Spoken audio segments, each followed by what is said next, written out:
Bismillahirrahmanirrahim. Assalamualaikum warahmatullahi wabarakatuh. Alhamdulillah, puji syukur kita panjatkan kehadirat Allah Subhanahu wa taala. Salawat beserta salam semoga tetap tercurahkan kepada teladan kita semua, habibana wa nabiyana Muhammad sallallahu alaihi wasallam, kepada para keluarganya, para sahabatnya, dan kepada seluruh umatnya yang mengikuti sunnahnya dengan baik hingga hari kiamat nanti. Alhamdulillah, pada pertemuan kali ini kita akan membahas masalah fikih, yaitu tentang haid. Haid itu kalau di Indonesia biasa disebut dengan menstruasi atau datang bulan. Haid secara bahasa bisa diartikan adalah mengalir. Namun secara istilah, haid itu adalah darah yang keluar dari rahim seorang wanita yang sudah balik dengan jalan yang sehat. Jadi ini darah normal, bukan karena luka, bukan karena kecelakaan, bukan karena melahirkan atau suatu penyakit tertentu, bukan. Tapi normal siklusnya setiap bulan datang kepada wanita yang sudah balik. Nah, kapan biasanya siklus haid itu datang? Umumnya haid itu terjadi pada wanita yang sudah berusia 9 tahun lebih.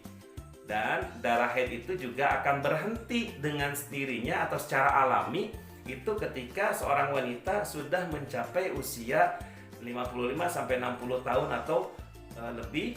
Dan pada saat berhenti itu disebut dengan namanya menopause gitu. Jadi dengan sendirinya akan berhenti. Lalu ada hal-hal atau amalan-amalan yang dilarang oleh wanita yang sedang haid. Nah, jadi wanita-wanita yang sedang haid ini itu tidak boleh melakukan amalan-amalan sebagai berikut. Yang pertama itu adalah sholat. Sholat baik wajib maupun sunnah itu tidak boleh dilakukan oleh wanita yang sedang haid. Kemudian yang kedua ada berpuasa. Berpuasa juga sama, ya, dilarang baik puasa sunnah maupun puasa wajib. Itu tidak boleh dilakukan oleh wanita yang sedang haid. Yang ketiga adalah menyentuh mushaf, menyentuh Al-Quran. Itu juga tidak boleh. Kalau membacanya bagaimana? Boleh. Kalau membacanya boleh. Apalagi seorang hafiz atau hafizoh yang sedang menghafalkan Al-Quran itu boleh untuk membacanya, ya. Atau bagi yang sedang belajar atau dalam rangka zikir itu boleh membaca Al-Quran. Yang tidak boleh adalah menyentuhnya, gitu. Kemudian apalagi yang tidak boleh dilakukan oleh orang yang sedang haid? Berdiam diri. Wanita yang sedang haid berdiam diri di dalam masjid, maksudnya berdiam diri di dalam masjid itu tidak boleh dilakukan. Kenapa? Dikhawatirkan darah yang keluar itu menetes ke lantai masjid. Kenapa? Karena masjid itu suci untuk ibadah, untuk sholat orang-orang di dalamnya berjamaah. Nah, khawatir ada darah haid itu nanti jadi najis, ya.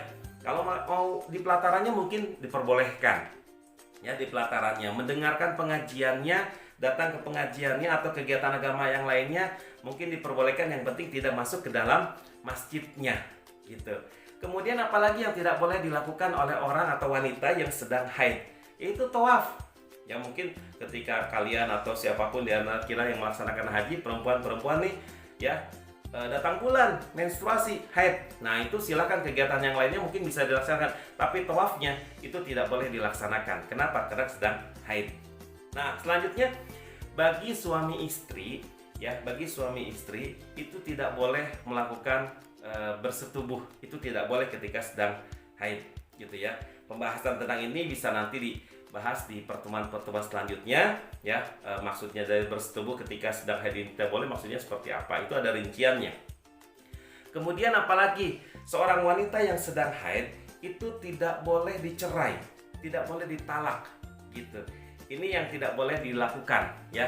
Apalagi dalam kondisi yang memang sangat membutuhkan perhatian, ya, seorang wanita itu jangan sampai kemudian ditalak, ya. Lalu bagaimana atau apa sih hukum mandi bagi wanita yang setelah selesai haid? Tentu kita tahu bahwa hukumnya adalah wajib. bagi wanita yang sudah haid, selesai haidnya, itu hukum mandinya adalah wajib. Gitu. Cara mandinya sama dengan cara mandi wajib yang lainnya. Ada syarat dan rukunnya. Syarat dan rukunnya yang pertama adalah tentu dia beragama Islam. Kemudian yang kedua adalah tamyiz atau mumayyiz, yaitu orang yang dapat membedakan ucapan dan perbuatan baik dan buruknya. Kemudian yang ketiga adalah menggunakan air yang mutlak, air yang suci dan mensucikan, bukan air kopi, air susu, air sirup gitu ya, bukan gitu. Tapi air yang suci dan mensucikan. Kemudian yang keempat adalah tidak ada yang menghalangi sampainya air pada seluruh anggota tubuh. Jadi nggak boleh pakai baju gitu ya, kalau pakai baju mandi gitu ya. Kemudian berurutan. Kemudian rukunnya apa? Rukunnya yang pertama adalah niat. Niatnya di dalam hati ya, niat di dalam hati untuk mandi besar. Niatnya bagaimana?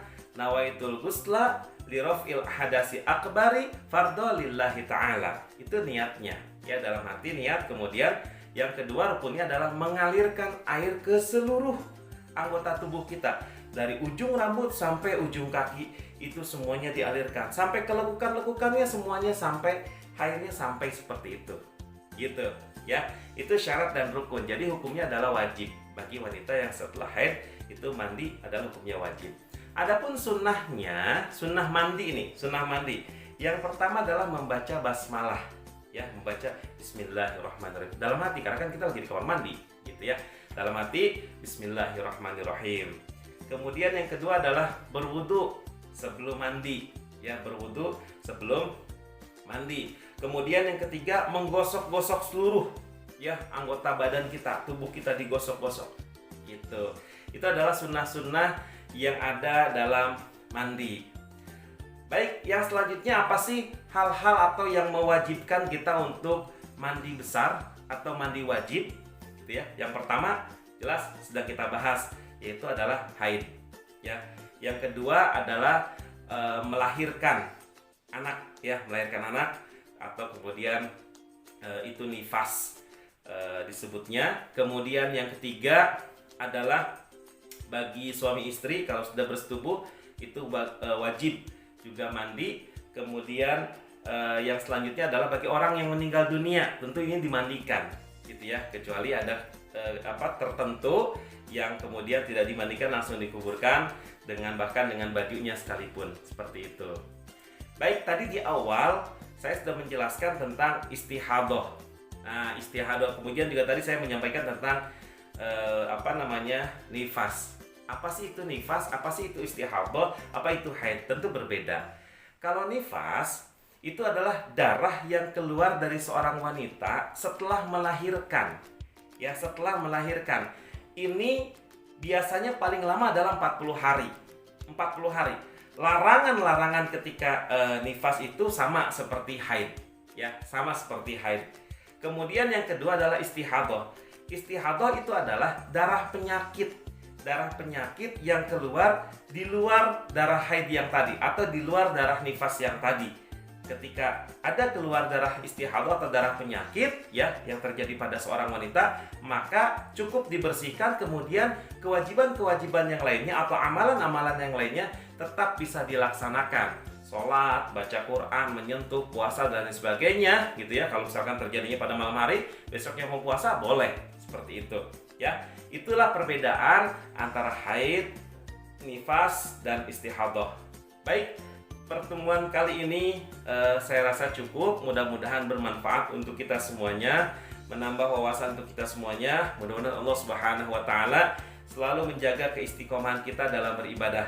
Itu saja, terima kasih. Billahi taufiq wal hidayah. Assalamualaikum warahmatullahi wabarakatuh.